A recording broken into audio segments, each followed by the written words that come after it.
தமிழ் சொந்தங்களுக்கு அன்பு வணக்கம். ஆசிரியர் பாராட்டு தினம் என்பது கல்வியில் ஆசிரியர்களின் மகத்தான பங்களிப்பை அங்கீகரித்து அவர்களை கௌரவிக்கும் ஒரு சிறப்பு தினமாகும். அமெரிக்காவில் இது மே மாதம் முதல் முழு வாரத்தின் செவ்வாய்க்கிழமை அன்று கொண்டாடப்படுகிறது. இந்தியாவில் ஆசிரியர் தினம் செப்டம்பர் 5ஆம் தேதியும் உலக ஆசிரியர் தினம் அக்டோபர் 5ஆம் நாளும் கொண்டாடப்படுகிறது.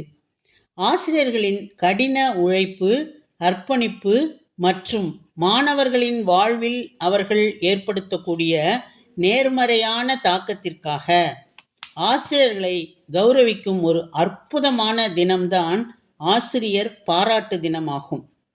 இது ஆசிரியர்களை கௌரவிப்பது சமூகத்தின் அறிவார்ந்த வளர்ச்சிக்கு நாம் அளிக்கக்கூடிய ஒரு மரியாதையாகும்.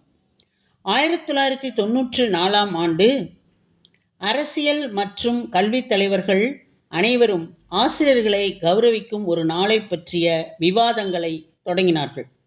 1913ஆம் ஆண்டு எலினோர் ரூஸ்வெல்ட் அவர்கள் 81வது காங்கிரஸ் தேசிய ஆசிரியர் தினமாக பிரகடனப்படுத்த சம்மதிக்க வைத்தார்.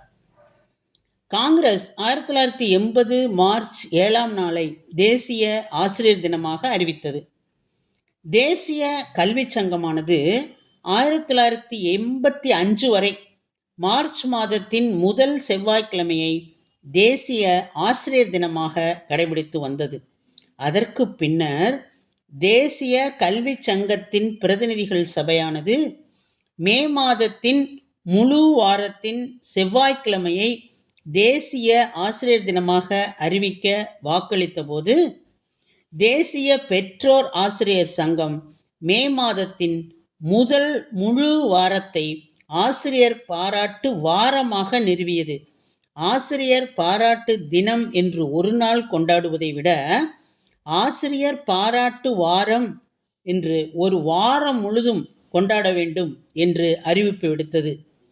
மற்ற தொழிலை செய்பவர்களுக்கெல்லாம் ஒரு நாளை அறிவித்த நாம் ஆசிரியர்களுக்கு மட்டும் ஒரு முழு வாரத்தை கொண்டாடும் சிறப்பினை தந்திருக்கிறோம். அதை பற்றிய உண்மைகளை அறிந்து கொள்ள உங்களை அழைக்கிறது மௌனத்தின் சப்தங்கள்.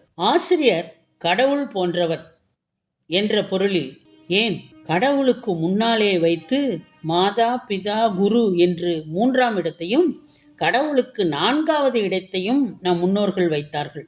அதனால்தான் ஆச்சாரிய தேவோபவா என்று கூறும் அளவிற்கு ஒருவரது வாழ்வில் மிக முக்கியமானதொரு பாத்திரமாக ஆசிரியர்களை இந்திய கலாச்சாரத்தில் நாம் எப்போதும் அங்கீகரித்து வந்திருக்கிறோம். பாடசாலைகள் பாடங்களை படிப்பதற்கான இடம் மட்டும் அல்ல, மாறாக முன்மாதிரிகளை போதிக்கும் இடமாகவும் மாணவர்களின் வாழ்க்கைக்கான அதன் பிணைப்புக்கான உணர்வுகளை வலுப்படுத்தும் அல்லது ஒழுங்குபடுத்தும் ஒரு இடமாகவும் அமைகிறது.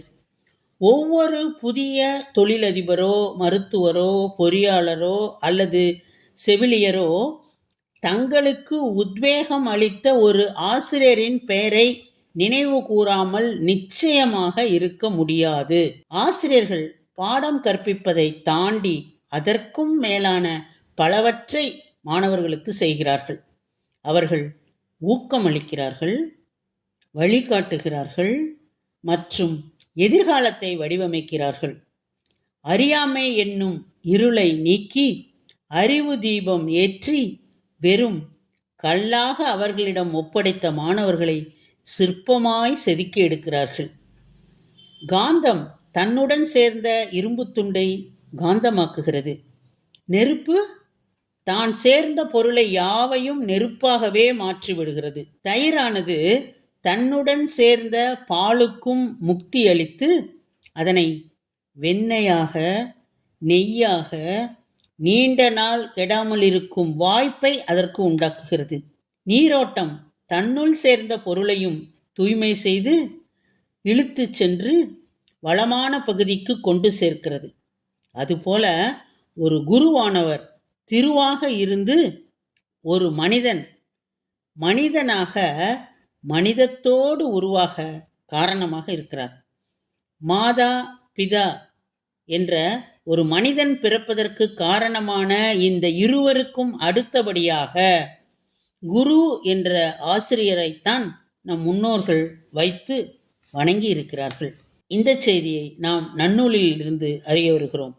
இந்த தமிழ் கூறும் நல்லுலகம் ஆசிரியர்கள் மாணவர்கள் குறித்த நுண்மையான புரிதலை இவ்வாறு விளக்கியுள்ளது.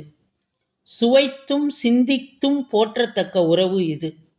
இந்தியாவிலேயே 2 ஆசிரியர்களை ஜனாதிபதி வரை உயர்த்தி அழகு பார்த்தது நம் தமிழகம்தான் என்பதனை நாம் மறக்க முடியாது. அதில் ஒருவர் டாக்டர் ராதாகிருஷ்ணன் அவர்கள், மற்றொருவர் ஐயா அப்துல் கலாம் அவர்கள். ஆசிரியர்கள் பலமான வேர்களை போன்றவர்கள், மாணவர்களோ பூக்களை போன்றவர்கள். வேர்களுடைய பலத்தை பொறுத்தே பூக்களின் வசீகரம் அமையும்.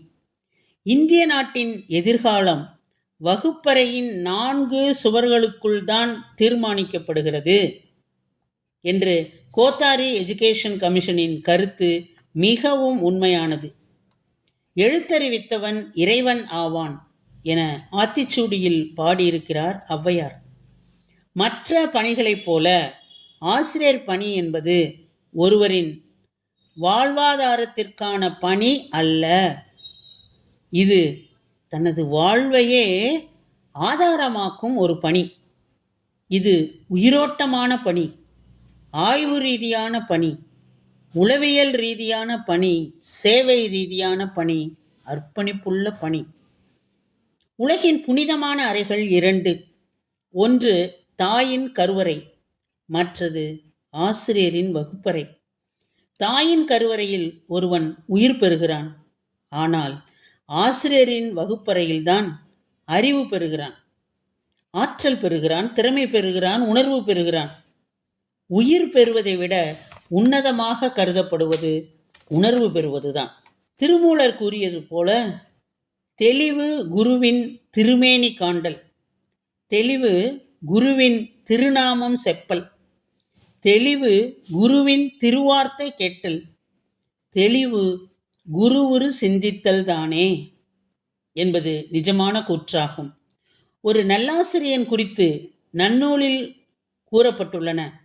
ஆசிரியர் என்பவர் உயர்குடியில் பிறந்தவராக, தெய்வ பற்று கொண்டவராக, மேலான அறங்களை போதிக்கும் அரிய நூல்கள் மற்றும் கலைகளை கற்று தெளிவு கொண்டு அதன் மூலம் பெற்ற அறிவை மாணவர்களுக்கு ஐயமின்றி திடமாக எடுத்துரைக்கும் ஆற்றல் பொருந்தியவரும், நிலத்தை போல பொறுமையும் பெருமையும் கொண்டவரும், மலை போல உயர்ந்த பண்புகளும் குணங்களும் கொண்டவராக, துலாக்கோல் போல பாரபட்சம் இன்றி நடுநிலையோடு அறநிலை நிற்பவரும் ஆகும் என்பதனை மிக தெளிவாக கூறியிருக்கிறது.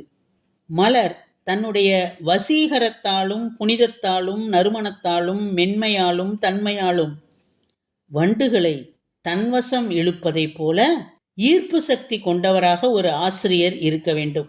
சமகால உலகியலை நன்கு அறிந்தவரும் நற்குணம் படைத்தவருமாக இருத்தல் வேண்டும் என்பது இந்நூல் போதிக்க வல்ல ஒரு ஆசிரியருக்கு இலக்கணமாக கூறப்படுகிறது. குலன், அருள், தெய்வம், கொள்கை, மேன்மை, கலைப்பயில் தெளிவு, கட்டுரை வன்மை, நிலம், மலை நிறை கோல், மலர்நிகர் மாற்றியும் உலகியல் அறிவோடு உயர்குணம் இணையவும் சுமைபவன் நூலுரை ஆசிரியனே என்று கூறப்படுகிறது. இதை நாம் நிச்சயமாக ஏற்றுக்கொண்டுதான் ஆக வேண்டும். எப்படியாவது கரை சேர்த்து விட வேண்டும் என்று துடிக்கக்கூடிய ஒரு புயலில் துடுப்பு போடுபவனின் அக்கறை ஒவ்வொரு ஆசிரியரிடமும் இருக்கிறது. எனக்கு ஒரு மீனை கொடுத்தால் நான் ஒரு நாள் சாப்பிடுவேன்.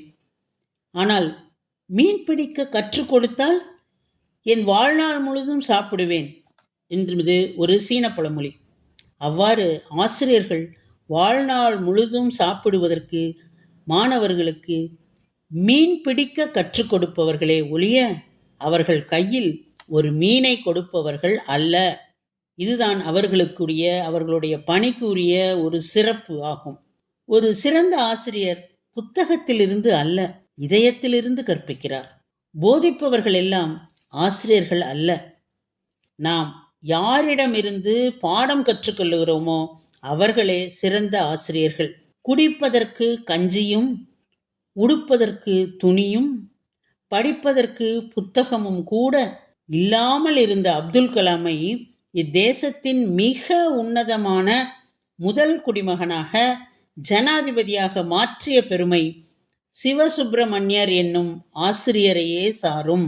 இப்படிப்பட்ட ஆசிரியர்களின் அர்ப்பணிப்பை பாராட்டுவதற்காகத்தான் ஒரு நாள் போதாது, இன்றொரு நாள் போதாது என்ற காரணத்தால் ஆசிரியர் பாராட்டு வாரம் என்று ஒரு வாரத்தையே அமெரிக்கர்கள் ஒதுக்கியிருக்கிறார்கள் என்ற அருமையான செய்தியை உங்களோடு பகிர்ந்து கொண்டு உங்களிடமிருந்து விடைபெறுவது உங்களுடைய அன்பு தோழி கீதா.